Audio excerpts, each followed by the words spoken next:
All is Good te présente ses Noobcasts.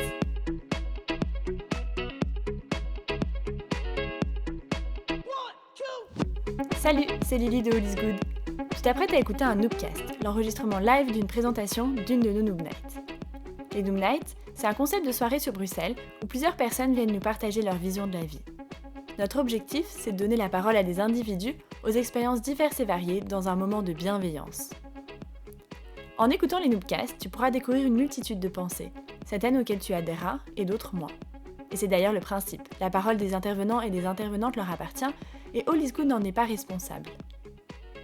Nous publions les présentations dans un format brut, avec les bruits du public, afin de t'immerger au mieux dans la soirée. Garde en tête que certains propos peuvent être interprétés différemment sans le contexte visuel et l'ambiance du moment. Les intervenants et les intervenantes s'ouvrent à toi dans ce podcast, alors garde ton esprit ouvert lors de ton écoute. En attendant, spread the good vibe et all is good. On va vous présenter la première intervenante du soir, Evan. Evan, c'est 2 prénoms pour 2 fois plus de fun. C'est une nana qui a des grands idéaux et qui est pleine d'énergie. Son seul point négatif, c'est qu'elle vient de Charleroi, mais vous pouvez faire comme si vous n'aviez pas entendu. On a dit plus cool. Ce soir, Evan, elle va vous parler d'un sujet particulièrement personnel, puisqu'elle va vous parler des relations libres. Et c'est pour ça qu'on va vous demander un maximum de bienveillance, parce que c'est jamais facile d'être la première. Donc, applaudissez Evan. Bonsoir. Je n'ai pas l'habitude de parler dans un micro, généralement j'ai pas trop besoin, donc je vais essayer de pas gueuler dans vos oreilles. Bonsoir à tous. Je viens vous présenter le couple ouvert. C'est pas tout ce que je suis dans la vie, mais c'est un des aspects. J'ai préparé tout un petit speech et un PowerPoint minimaliste. Autant vous dire que j'ai imprimé ça au boulot, j'étais super à l'aise à l'imprimante ce midi. Alors j'ai intitulé ça très poétiquement 2 personnes, 1000 possibilités. En vrai c'est parce que mon papa est sur Facebook, alors je voulais pas trop dire couple ouvert et tout ça. Mais grosso modo je vais peut-être réveiller en vous une petite réflexion pour sortir du cadre habituel. Je l'espère. Je vais essayer de prendre ce truc en main. Voilà. On peut changer. Alors, il y a quelques petites considérations préliminaires. J'ai utilisé le mot préliminaire par choix pour introduire de manière plus décontractée. Alors d'abord, le concept ne désigne rien en soi. Je ne viens pas vous donner une définition universelle. Je viens vous donner une vision hyper personnelle, hyper singulière, hyper naïve. Voilà la mienne. Ce n'est même pas celle de mon copain, puisqu'il n'est pas là ce soir pour en parler. S'il le pouvait, ce serait sûrement une version différente. Il y a autant de trajectoires que de couples libres. Trajectoire, c'est la manière dont on arrive à ça. Parce que ouais, c'est genre un événement. Je suis là pour déconstruire quelques préjugés. Je vous mènerai un petit peu à travers quelques réflexions auxquelles moi j'ai été confrontée ou pas. Et donc on va essayer de déconstruire ça ensemble. Et puis voilà, au final, tout ce que je veux faire passer comme message, c'est qu'il y a moyen de bâtir nos relations autrement, de les penser différemment, et elles n'en sont pas moins authentiques. Alors, le petit point chiant de définition. Juste pour que vous sachiez, couple libre, polyamour, polygamie, c'est pas la même chose. Ce soir, je viens vous parler du couple libre ou couple ouvert, qui est en fait, on est investi émotionnellement dans une seule relation, mais on peut avoir des contacts physiques rapprochés malgré le corona avec qui on veut. On se protège toujours, sortez couverts. Le polyamour, c'est quand on est en couple, donc investi dans des relations différentes, plusieurs relations en même temps. Ça prend beaucoup plus d'énergie que ce que je fais. J'admire les gens qui le font, mais c'est pas ce que je viens vous présenter ce soir. Et polygamie, c'est quelqu'un qui a plusieurs épouses, mais les épouses, elles doivent être exclusives, pour votre information. Suivant. Alors, Ça, c'est le moment gênant. J'ai quand même un petit peu gardé notre anonymat. Lui a un petit peu râlé parce qu'il a son prénom, mais bon, il s'appelle Pierre, je m'appelle Evan. Il y en a un qui est plus stalkable que l'autre. Je vais un peu vous expliquer comment on en est arrivé là. Donc on est en couple depuis qu'on a 16 ans, un petit bout de temps. Et voilà, la vie continuait son cours, mais quand j'ai eu fini ma 3e bac, j'étais un petit peu à un moment d'hésitation dans ma vie. Je devais choisir un master, je savais que je voulais partir à l'étranger, mais je ne savais pas exactement où. J'étais dans un moment de vivotement et je suis passée par un passage à vide. Et donc j'ai remis énormément de choses en question, dont mon couple. Et ce couple a été un petit peu la victime collatérale. Et donc j'ai décidé de quitter Pierre. C'était une des choses les plus difficiles à faire de ma vie. C'est pas le moment le plus marrant de l'histoire. Et en fait, voilà, c'était la première fois qu'on avait des mots un peu plus hauts que les autres. Donc c'était sérieux, c'était l'unique fois. Ça a été fini pendant un mois. On a fait un peu notre petit bout de chemin. Lui, il est parti à l'étranger, un voyage qui a été très important pour lui. Et puis on est revenus l'un vers l'autre et on s'est dit, ok, comment est-ce qu'on peut tirer les enseignements de ce qui s'est passé et changer les règles, changer le fonctionnement pour que ça se passe pas mieux, mais différemment. Essayer autre chose, quoi. Et donc voilà, on s'est dit, on va se lancer dans le couple ouvert. On a déterminé ensemble des règles qui ont déjà évolué depuis. Pas tout de suite. Qui ont déjà évolué depuis, mais de base, aujourd'hui, on en est à... On peut voir quelqu'un d'autre, mais on le dit directement à moi ou lui. Et on peut poser autant de questions qu'on veut. Et on se protège, évidemment. Ça, c'est notre point à nous. Alors, ce que j'aimerais dire, à partir de là, donc de cette singularité d'expérience, tu peux mettre le slide suivant, c'est qu'en fait, ça nous a permis de repenser totalement les valeurs socles d'un couple. Donc j'ai essayé de lister ici des petites idées qu'on peut avoir du couple exclusif, donc. Première chose, c'est la loyauté. Ça, je pense que c'est difficilement contestable. C'est qu'en fait, on espère toujours de l'autre qu'il fasse la bonne chose. C'est qu'il n'y a pas spécialement de besoin de communication. C'est surtout, en toutes circonstances, j'attends de ta part de faire le choix le plus évident. L'exclusivité, évidemment, qui va aussi avec le principe de possession. Et ça peut choquer beaucoup d'entre vous parce que c'est des trucs hyper implicites et évidents de se dire, voilà, quand on dit « je suis tout à toi » ou « je suis uniquement à toi », je n'aimerai que toi toute ma vie, il y a des questions là-bas derrière de possession. Et d'ailleurs, la jalousie, c'est lié à la possession. C'est que la personne que vous possédez, si elle va voir ailleurs, ça vous blesse ou ça vous rend jaloux.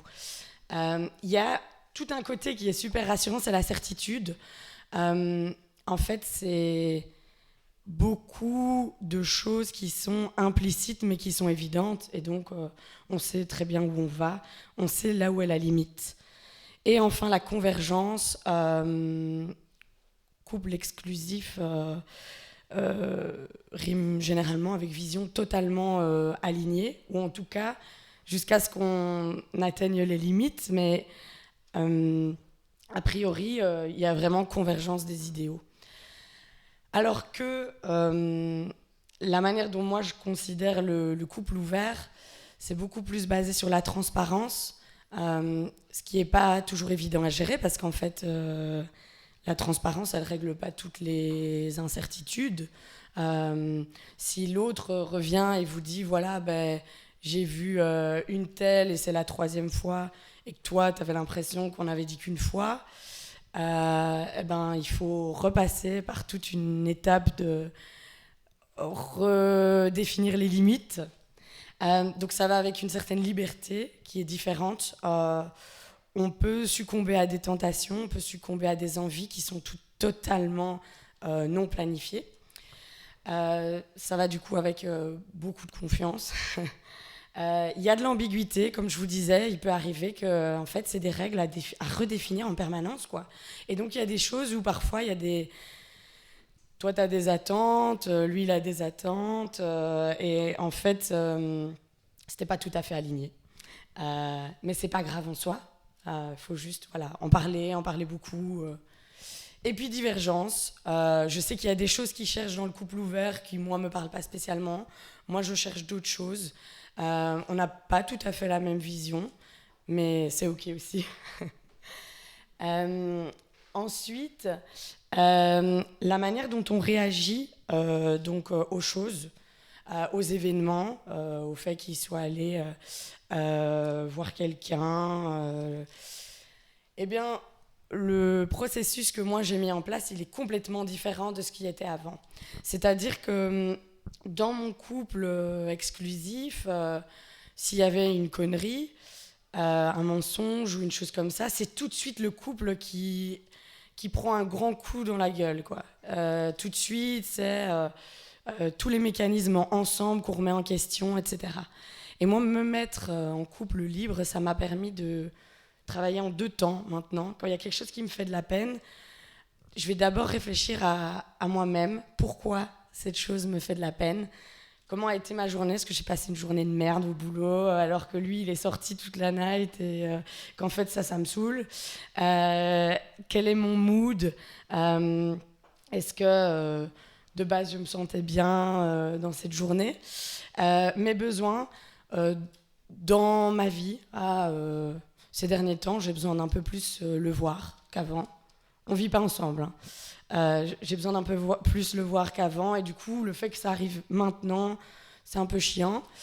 Mes projections, alors ça, c'est le plus difficile à gérer, c'est de ne pas surinterpréter les actes. Donc, un événement, par exemple, c'est que donc, moi, je suis partie à l'étranger l'année dernière, et j'étais en Belgique, je suis rentrée 2 semaines, et puis juste après être rentrée, genre le lendemain, il a chopé quelqu'un. Et donc là, moi, au moment où il me l'a appris, tout de suite, je me suis dit, putain, quoi ? Je viens de rentrer 2 semaines, il n'a pas eu assez, ou bla, bla, bla. Et en fait, il ne faut pas projeter.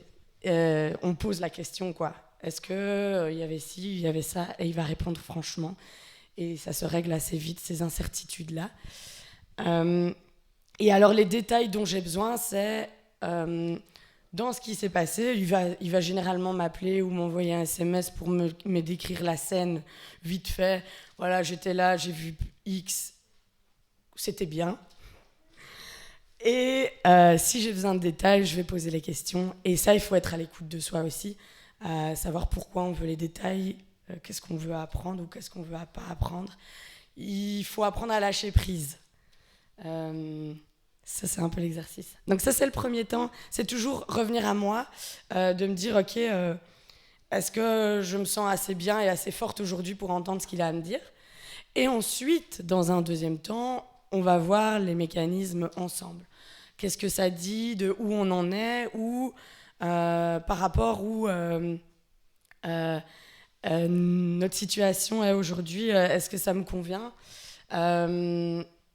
On s'est vu quand la dernière fois ? Bon, je l'ai déjà mentionné, mais si ça fait 3 semaines que je ne l'ai pas vu, que je suis en vacances, que je suis en train de faire un trek dans les bois, où toute la journée je porte mon sac de 13 kilos et je pense qu'à la vie, et que je reçois un message qui me dit j'ai vu quelqu'un d'autre, peut-être que là, c'est plus compliqué à gérer. Et puis notre mood à tous les deux, est-ce que ces derniers temps on trouve qu'on se parle assez, est-ce qu'on trouve que quand on est ensemble c'est du temps qualitatif, etc., etc. Donc vraiment, ça c'est un énorme apprentissage, c'est de pouvoir éplucher comme un oignon les relations. Et d'ailleurs dans la communication non violente, on fait souvent référence à ça, de dire dans une dispute ou une mécompréhension, dire ce que tu as fait, je le ressens comme ça, avant tout, plutôt que tu as fait ça, tu as fait ci, ça implique ça, ça implique ci. Voilà. Alors, Ça, c'est la partie les phrases à la con.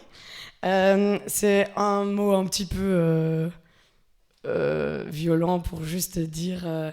c'est peut-être des phrases à éviter. Et on va voir pourquoi. Une phrase à laquelle j'ai déjà dû faire face, c'est « Est-ce qu'il y a de l'amour entre vous, en fait ?» il en faut beaucoup, en fait, pour avoir confiance, pour essayer quelque chose de différent et sortir du cadre. Faut avoir des bases solides. Et c'est pour ça que je dis qu'il y a plusieurs trajectoires. Parce que moi, par exemple, c'est pas mon expérience de commencer direct en couple ouvert. Je sais pas comment ça peut se passer. Il y en a évidemment qui l'ont fait. Mais moi, mon expérience, c'est que c'était déjà une relation assez solide. Autre remarque à éviter, c'est plutôt ton mec qui voulait, non ? Comme si on restait dans cette conception assez sexiste qui fait que c'est que l'homme qui a besoin de voir ailleurs, ou c'est que l'homme qui a des désirs beaucoup plus étendus que la femme. Et la fille ne peut pas spécialement sortir du cadre, elle est obligée de rester dans une relation parfaite, idyllique, dans les clous. Autre question, et du coup, vous n'êtes pas jaloux ? Si on est jaloux, il ne faut pas tenter, quoi. C'est pour vraiment se tuer à petit feu. C'est pas un sentiment qui est facile à gérer, donc je pense qu'il faut commencer à travailler là-dessus. Et justement à déconstruire avec cette déconstruction en 2 temps, sa jalousie, avant de peut-être envisager un couple ouvert. Autre question, tu dirais que tu as besoin de compléter pour être satisfaite. Alors c'est pas une question de ça, c'est juste que alors ça c'est personnel, évidemment on va tous chercher des choses différentes, mais il y a toujours des moments dans la vie où on a plus besoin de l'autre ou moins besoin de l'autre, besoin de fraîcheur, besoin de plaire. Voilà, c'est tous des mécanismes qui sont humains et qui sont tout le monde à des moments tout à fait variables, à des intensités tout à fait variables. Et c'est juste écouter cet instinct-là. Et dernière phrase, c'est « Ah, c'est lui le mec ou c'est elle la meuf qui est en couple ouvert ?» Je pense que quand vous vous présentez dans votre vie de tous les jours, vous dites pas « Salut, moi c'est Evan, je suis hétéro ». Non. Ou « Je suis en couple exclusif ». Non plus. Du coup, c'est pas une étiquette, quoi. Les gens veulent pas spécialement ne vivre qu'à travers ça. C'est un choix et c'est super chouette d'en parler avec des gens bienveillants, mais ça doit pas être la seule chose qui nous colle à la peau. Voilà. Et ensuite, je vous ai mis quelques podcasts et éléments inspirants. Donc j'espère que les organisatrices pourront peut-être faire passer.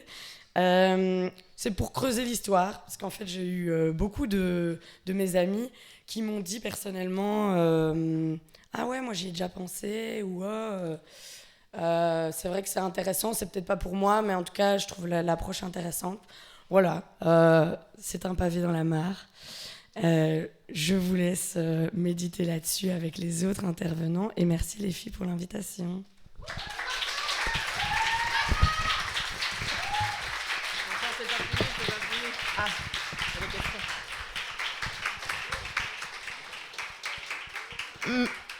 Alors merci Evan, on sait que c'est pas facile de parler de ça devant beaucoup de gens. On a le temps pour 2-3 questions. Est-ce qu'il y a des gens qui ont des questions dans la salle ? J'ai pas mes lunettes, donc levez bien haut les mains, s'il vous plaît. Il y a une question ici. Est-ce que tu sais la crier ? La première question, c'est comment fais-tu pour te projeter dans ton couple ? En fait, on construit des choses qui sont sur des idéaux, je pense, différents. À ce stade, moi, j'ai pas envie d'enfant, j'ai pas envie de m'installer avec lui, etc. On est ensemble depuis 8 ans, hein, donc on pourrait être à un stade où on s'attend à s'installer, mais on aime bien tous les deux notre indépendance. Mais par contre, on construit des projets qui sont différents, qui sont juste bien connaître nos amis respectifs, bien s'emboîter dans la vie de l'autre, dans la famille de l'autre. Et puis un jour, on n'exclut pas de retourner à la normale. Enfin, à la norme plutôt, pas la normale. C'est vraiment, on se laisse un peu porter. Mais moi, je considère que c'est pas parce qu'on n'envisage pas le chien, la voiture, la maison et les enfants qu'on ne construit rien. Voilà. Encore une dernière question ? Ouais, tout au fond.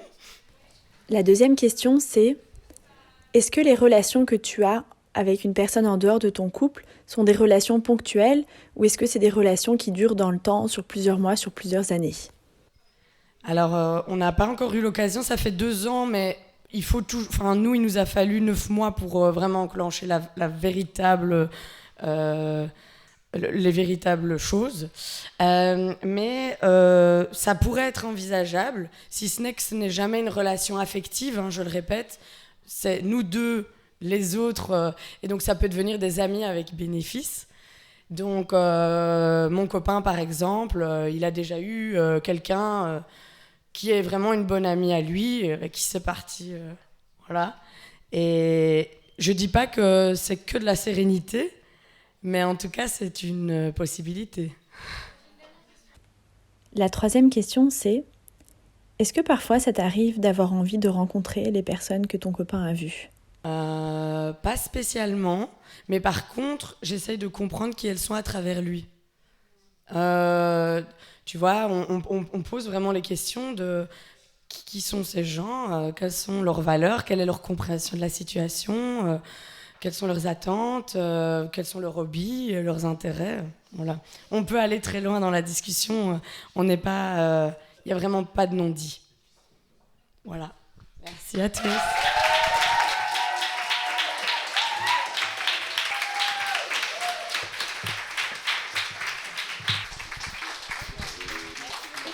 Tu viens d'écouter un Noobcast, l'enregistrement live d'une présentation d'une de nos Noob Nights. Et toi, si tu avais le micro, de quoi viendrais-tu parler ?